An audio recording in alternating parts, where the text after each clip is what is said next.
Bonjour, il y a quelques jours, je vous avais encouragé à faire en sorte que 2022 soit une année où vous allez bâtir votre vie. Aujourd'hui, je veux vous encourager à faire en sorte qu'en 2022, vous puissiez devenir irréprochable.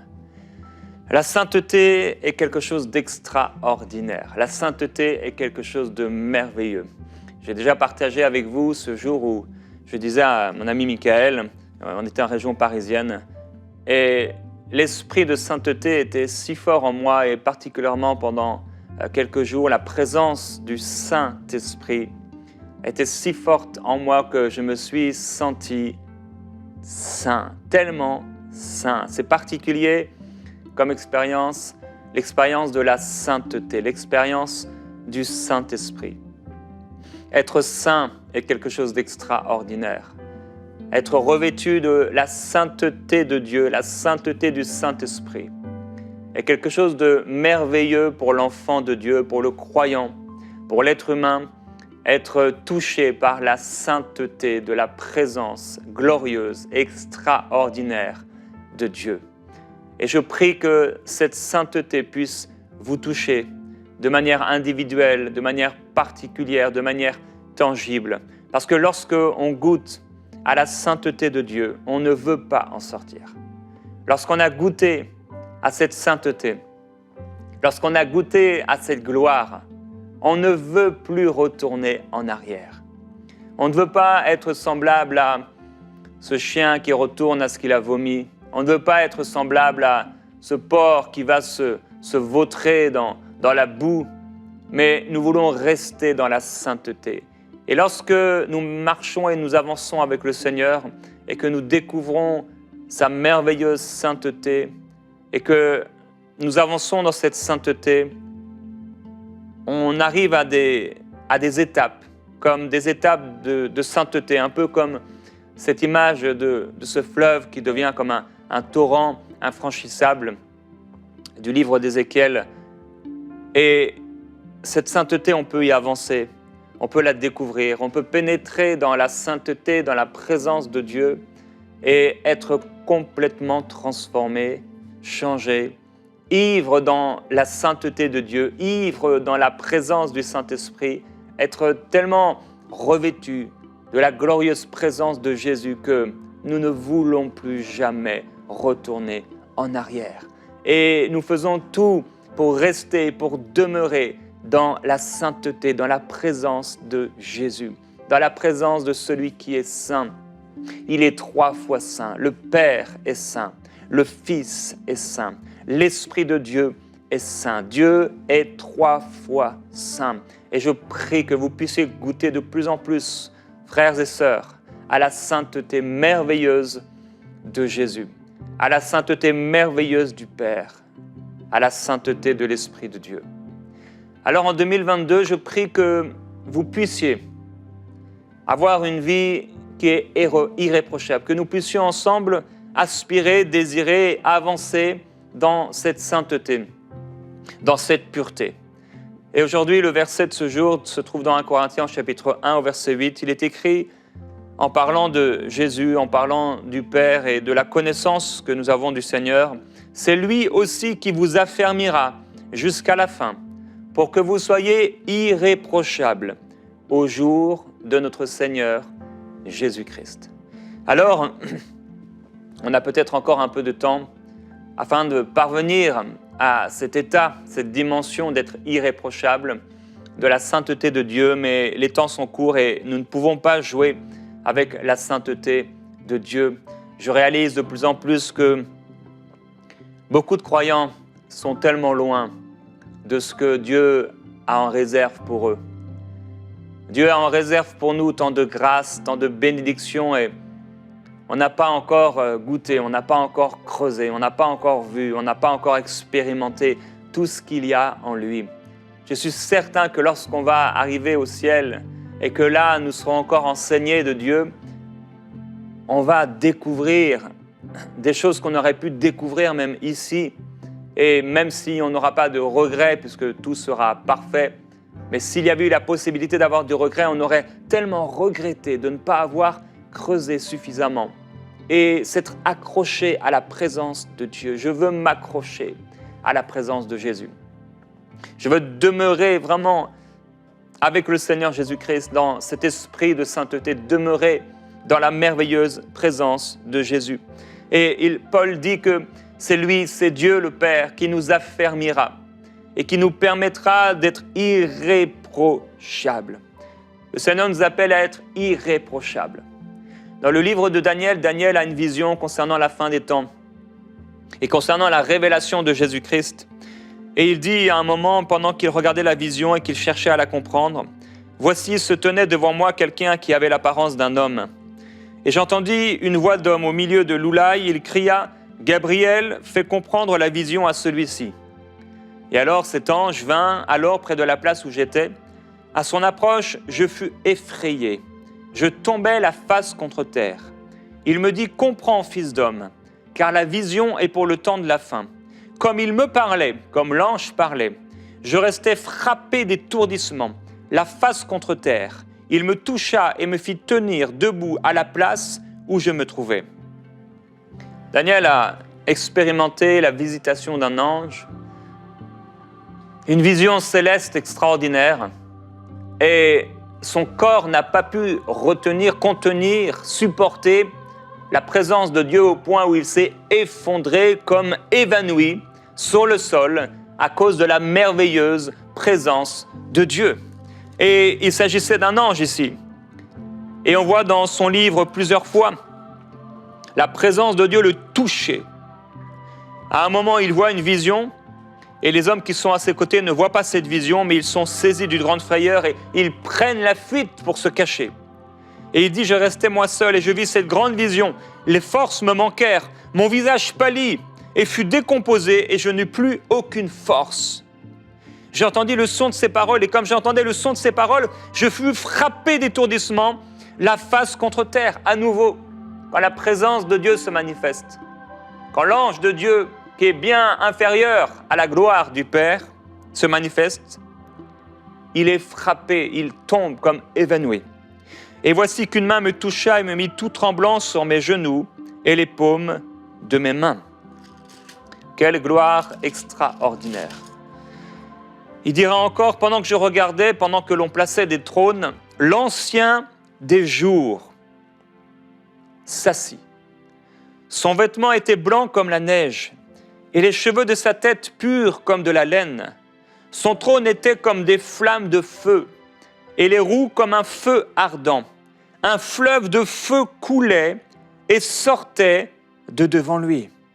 1000 milliers le servaient, et des myriades se tenaient en sa présence. Les juges s'assirent, et les livres furent ouverts. Je regardais alors à cause des paroles arrogantes que prononçait la corne, et tandis que je regardais, la bête fut tuée, et son corps périt, livré au feu pour être brûlé, et ainsi pour les autres bêtes. Je regardais pendant mes visions nocturnes, et voici que sur les nuées du ciel arriva comme un fils d'homme. Il s'avança vers l'ancien des jours, et on le fit approcher de lui. On lui donna la domination, l'honneur et la royauté, et tous les peuples, et toutes les nations, et tous les hommes de toutes les langues le servirent. La révélation de Jésus-Christ. La révélation du royaume de Dieu, le trône de Dieu. La révélation angélique qui amène la révélation du Père et la révélation et la connaissance des Écritures l'amène à s'évanouir, frappé par la puissance de Dieu. Extraordinaire. La gloire de Dieu, la puissance de Dieu. Je vous ai parlé il y a quelques jours de cette expérience que j'ai faite, où en parlant de quelque chose que j'ai vécu avec Dieu, j'ai été paralysé, impossible de parler, paralysé non dans mon corps, mais dans ma bouche, incapable de parler, et la gloire remplissait mon être. La présence de Dieu était si forte. La gloire de Dieu me remplissait d'une crainte, non d'une peur, mais d'une crainte de Dieu, d'une révérence, un profond respect pour ce qui était en train de se passer. Et je prie que la gloire du Seigneur puisse vous toucher de façon particulière et que vous puissiez expérimenter la gloire de Dieu. Tellement de croyants, tellement de gens dans l'Église n'expérimentent pas la gloire, tout ce que le Seigneur a en réserve pour eux.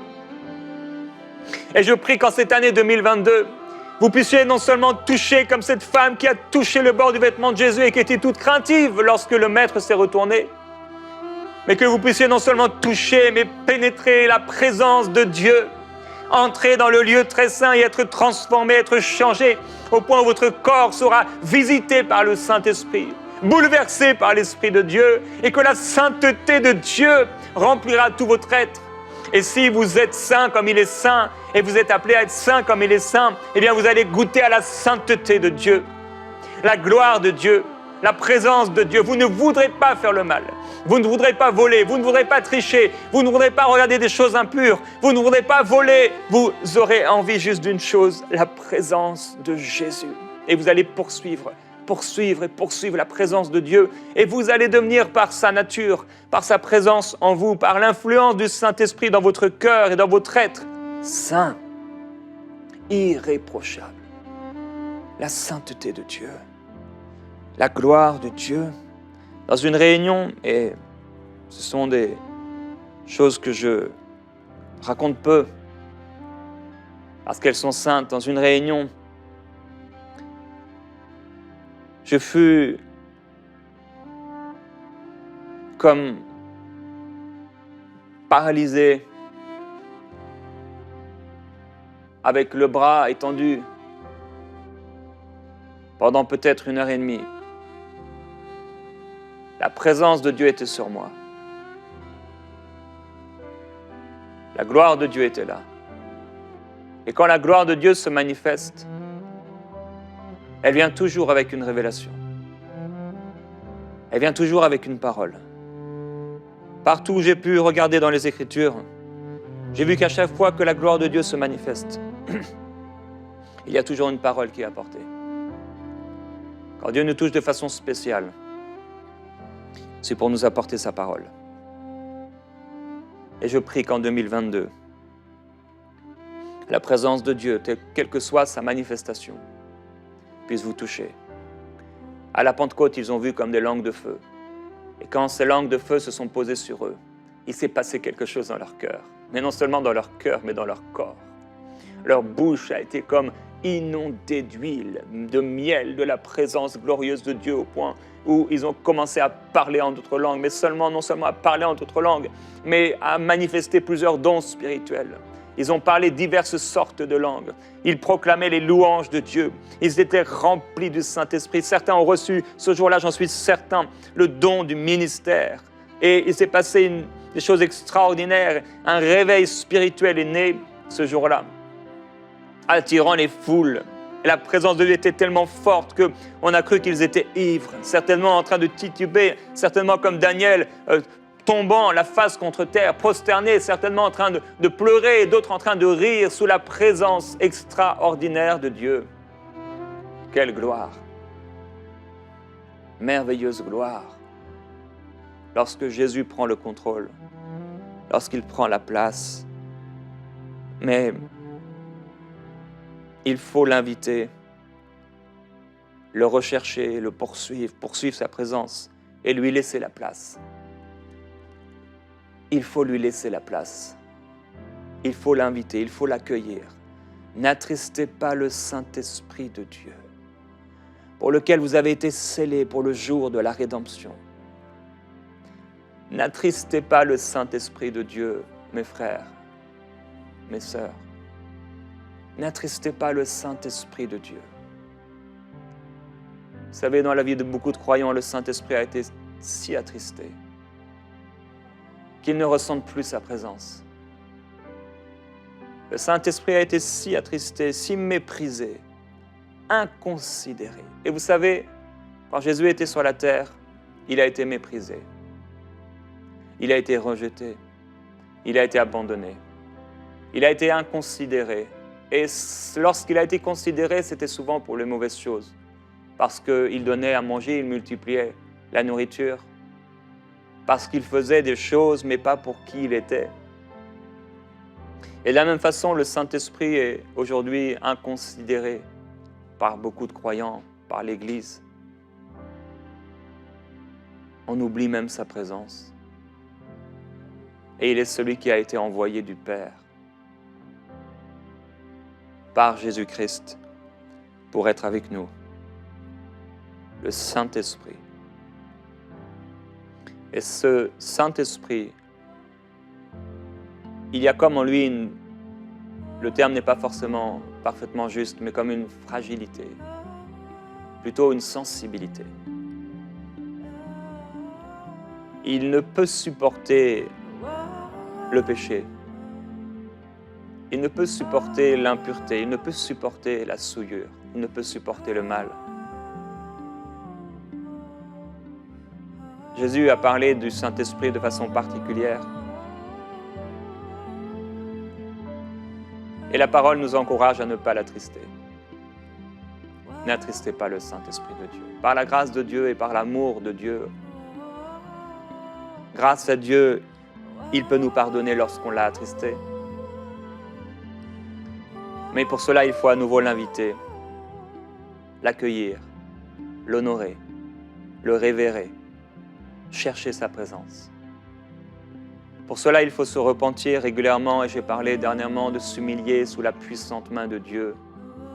Et il faut régulièrement pouvoir s'humilier sous la puissante main de Dieu, la présence de Dieu, frères et sœurs, est la chose la plus extraordinaire qu'on peut vivre sur cette terre. Elle est les prémices de notre héritage.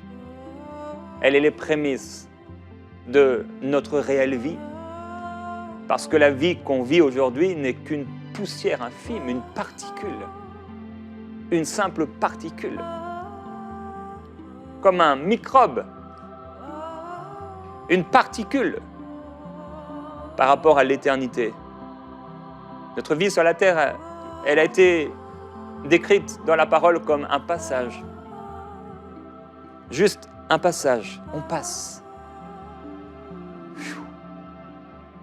Et dans ce passage, si on a mal commencé, ou si on a bien commencé, quel que soit où on a commencé, comment on a commencé, l'important c'est comment on va finir. Sauf que nous ne connaissons pas la fin.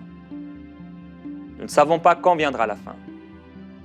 C'est pourquoi aujourd'hui, c'est le jour du salut. C'est aujourd'hui qu'on doit être saint, qu'on doit être pur, qu'on doit être irréprochable. Et on a un but à atteindre, et ce but, c'est Christ, être semblable à lui. C'est pourquoi la parole de Dieu nous encourage à fuir le péché, à s'éloigner du mal sous toutes ses formes, à s'abstenir des convoitises charnelles, n'avoir aucune part avec les pécheurs, de repousser les discussions folles et inutiles.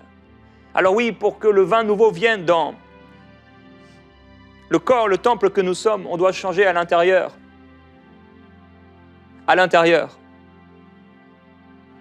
Et ce qui était pour nous des gains, on les considère comme des pertes à cause de Christ, et on poursuit la présence de Jésus. Et dans la parole, dans le Nouveau Testament, lorsqu'on choisissait quelqu'un qui voulait servir Dieu, il est écrit qu'il fallait que ce soit un homme irréprochable, mari d'une seule femme, ayant des enfants fidèles, qui ne soient ni accusés de débauche, ni indisciplinés. Ces hommes ne devaient pas être arrogants. Ils ne devaient pas être colériques ou coléreux. Ils ne devaient pas être adonnés au vin, ni violents, ni âpres au gain, à l'argent, mais ils devaient être hospitaliers, amis du bien, sensés, justes, consacrés, maîtres d'eux-mêmes, attachés à la parole authentique, telle qu'elle a été enseignée.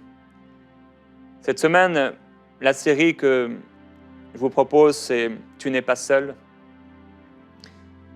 Mais c'est aussi parce que nous ne sommes pas seuls que nous devrions continuer de poursuivre cette sainteté, cette irréprochabilité. Parce que nos propres décisions, et nous le verrons cette semaine, et nos propres choix vont avoir de l'impact sur toutes les personnes qui sont autour de nous. Et si nous mesurons l'excellence de la présence de Dieu, la nature et la gloire de Dieu, si nous poursuivons ce but d'être comme Christ et que Christ soit révélé à travers nous, beaucoup d'hommes, beaucoup d'âmes seront touchées. Beaucoup de personnes seront touchées par la présence de Jésus qui habite en nous.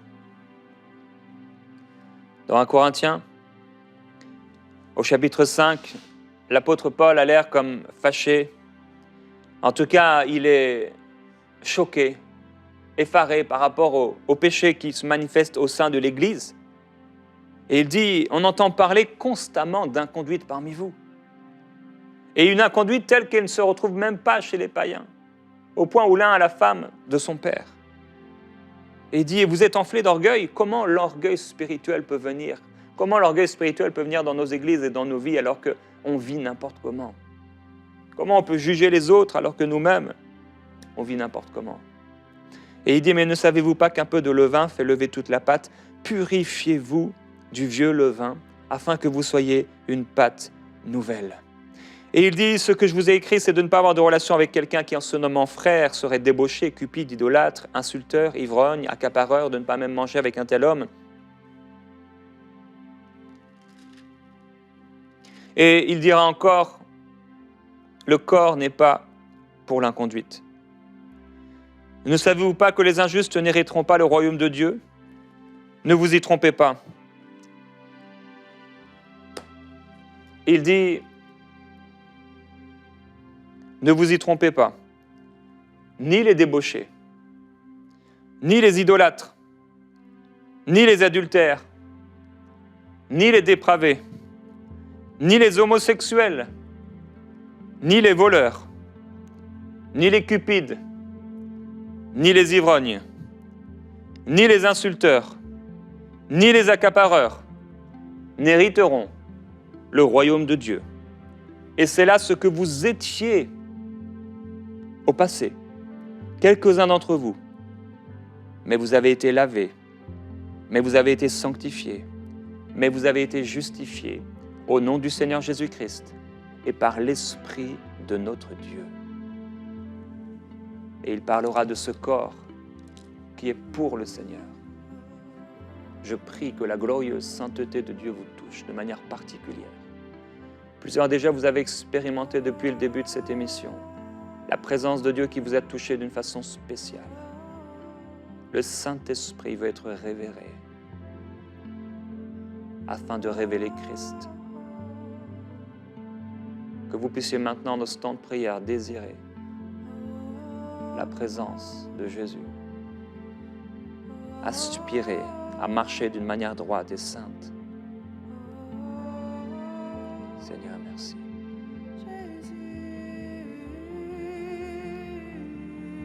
Merci. Dans ce que je fais, et ce que je dis, dans toutes mes pensées, toute ma vie, ce que je suis, car je suis à toi, et tu es mon Dieu. Je désire être saint, je désire être saint, je désire être saint, comme toi. Oui. Je désire être saint, je désire être saint, je désire être saint, comme toi.